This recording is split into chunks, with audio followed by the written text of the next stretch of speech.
Terdengar jelas? Sudah terdengar jelas ini.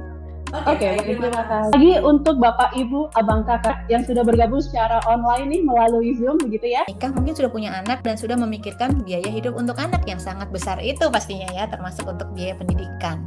Disinilah dia mulai melipat gandakan aset dan sudah punya tujuan keuangan yang lebih banyak lagi karena tabungannya juga nambah ya pastinya.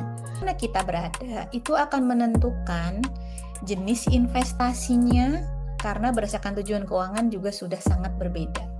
Ya, jadi pertama kita harus sadari dulu kita ada di fase yang mana ini ya, Abang Kakak ya. Nah, masalahnya di fase manapun kita berada, resiko hidup itu pasti akan ada.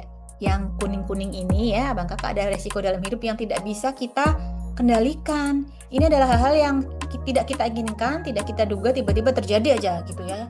Pokoknya tapi kita bisa berusaha untuk meminimalisir risikonya ya. Nah, sekarang kita ada di level apa nih ya, Abang Kakak ya? Level dalam hidup kalau dalam perencanaan keuangan itu seperti piramida ini ya Bang, kayak piramidanya mulai dari yang awal paling bawah, aman dulu. Kita harus merasa aman secara keuangan. Kalau sudah aman, tentunya kita akan bisa tidur lebih nyenyak ya, lebih tenang dan lebih semangat untuk bekerja biasanya gitu. Kalau berikutnya nyaman, kalau sudah di level ini itu biasanya ya sudah enak ya, kita sudah bisa fokus ke hal-hal yang lebih bermanfaat. Kemudian baru level terakhir ini distribusi keuangan untuk yang usia sudah 50-an tahun ke atas. Nah, level aman akan tercapai pertama, fondasi keuangannya sudah kuat. Tanda-tandanya apa? Tanda-tandanya pertama cash flow-nya ya, uang masuk lebih besar daripada uang keluar, itu dulu. Kedua, kalaupun punya utang, itu adalah utang yang masih sehat ya. Utang secara sehat yang bijaksana ya, sesuai dengan kemampuan kita. Berikutnya punya dana darurat yang cukup, yang ideal sesuai dengan apa yang kita butuhkan.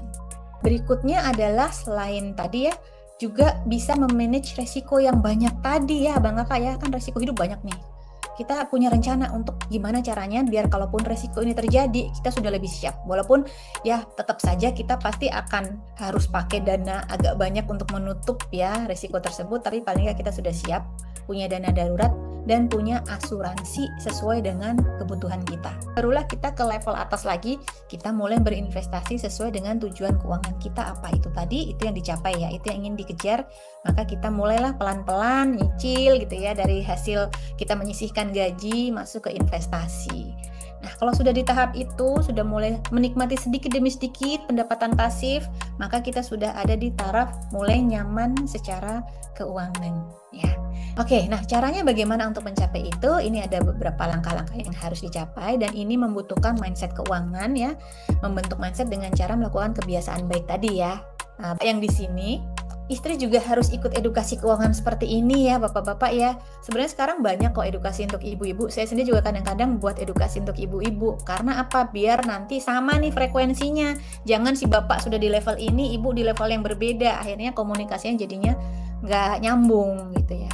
Oke, kita balik ke mengatur cash flow ya. Bang Kakak yang ngatur cash flow itu gimana caranya? Mungkin Abang Kakak sering dengar metode 50-30-20. 50% untuk kebutuhan, 30% keinginan, 20% untuk investasi. Saya lebih memilih ke zero based method ya.